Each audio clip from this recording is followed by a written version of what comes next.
من یک زنی تنها هستم. در شهر مسکو کار میکنم. یک دخترم یا یک جوان به زنی گرفت. 2 هفته زندگی کرد. جوابش داد. خب گفت دختر نبود. دختری من نمازخوان است. تا شوهر کردنش بیرون را ندیده بود. خانه نشین بود. آیا دختریش فقط به همخوابگی دور می شود یا اینکه به دیگر کار هم دور می شود؟ اکنون این مادر گفته من یک مادری تنها هستم، شاید که شوهر نداشته یا شوهرش وفات کرده یا جدا شده. دخترش یعنی کدام نوجوان مرده، جوانم جوان مرد نمیگیم ما چنین شخصیت ها را، کدام نوجوان مرده دخترش به زنی نکاح کرده گرفته. 2 هفته زندگی کردن. 2 هفته زندگی کردم. بعد از اون گفته دختری تو دختر نبود و جوابش داده. وقتی که دختر نبود ده همون یکم شب جوابش نمیدی. چی در کار یک یعنی خواهر اسلامی را بدنام کردن؟ یکم.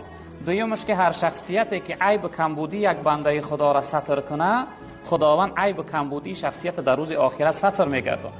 نمیشد که به یگان راه دیگر در بین مردم آوازه و افشا نکنی، آشکار نکنی، یگان عذر دیگر بیاری، دختر بیمار است بگوی، یا اینکه من خودم مزم نیست، به یک راه دیگر که بی آبروگی نشود اون دختر.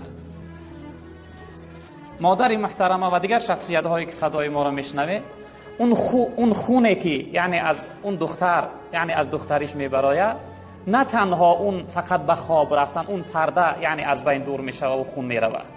اگر دخترها کمی باری وزنین هم بردارن، اون دختریشون میپره، نابود میشود. یا اینکه یگان جویبار یگان جا را کشاتر زیادتر قدم بمانه و بپره، در این صورت هم دختریش گم میشه. برادری عزیز، این همت بلندی و جوانمردی نیست که تو بگوی دختر نبود.